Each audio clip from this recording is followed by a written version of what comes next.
मराठवाड्यामध्ये दुष्काळाची दाहकता दिवसेंदिवस तीव्र होताना दिसत आहे। अनेक ठिकाणचे पाणीसाठे आटलेत, नद्या कोरड्या पडल्यात। मी सध्या मराठवाड्याची जीवनदायिनी असलेल्या गोदावरी नदीच्या पात्रात आहे ना। आपण जर बघितलं तर पाथरी तालुक्यातील ढालेगाव मधील हे गोदावरीचं पात्र जे आहे ते पूर्णतः कोरडं पडलेलं आहे।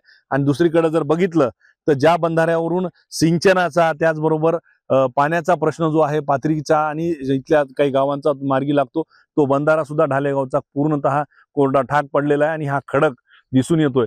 पुढे जर आपण गोदावरीमध्ये जर चित्र बघितलं तर ठिकठिकाणच्या गावातील पाणी पुरवठा करणाऱ्या ज्या विहिरी आहेत त्या विहिरी सुद्धा उघड्या पडलेल्या आहेत आणि आपण जर बघितलं तर त्या सुद्धा कोरड्या पडलेल्या आहेत। आणि त्यामुळेच पाथरी शहर असेल किंवा पाथरी गोदावरी काठची ही जी गावं असतील 18-20 गावं ही गावं सुद्धा पाणी टंचाईमुळे त्रस्त झालेली आहेत।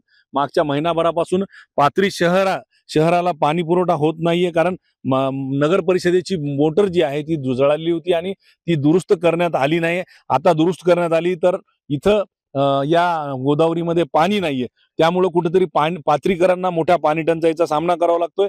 दुसरीकडे एकनाथ शिंदेच्या शिवसेनेचे नेते सईद खान यांनी पाथरीमध्ये जवळपास 18 ते 20 टँकर सुरू करून पाथरीकरांना कुठेतरी दिलासा दिलाय। मात्र दुसरीकडे जर बघायला गेलं तर प्रशासनाकडून अजूनही काही उपाययोजना केल्या जात नाहीत। पालकमंत्र्यांनी बैठक घेतली, मुख्यमंत्र्यांनी बैठक घेतली, मात्र अजूनही काही उपाययोजना जास्त प्रमाणात करण्यात येताना दिसून येत नाहीत। कारण पाथरीमध्ये 20 टँकर, परभणी जिल्ह्यामध्ये एकूण 20 टँकर सुरू आहेत आणि 154 विहिरींचं अधिग्रहण करण्यात आलेले। या उपर कुठेही अजून काही या संदर्भातल्या उपाययोजना केल्या जात नाहीत। महत्वाचं गोदावरी कोरडी पडल्यामुळे या गोदापट्ट्यामध्ये असलेल्या मोठ्या प्रमाणावर ऊस जो आहे तो ऊस वाळत आहे।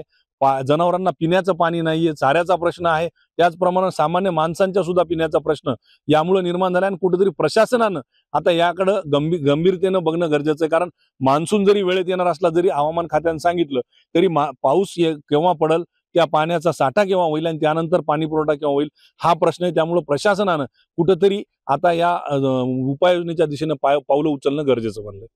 कॅमेरा पर्सन विशालसह पंकज क्षीरसागर, एबीपी माझा, पाथरी, परभणी। एबीपी माझा, उघडा डोळे बघा नीट।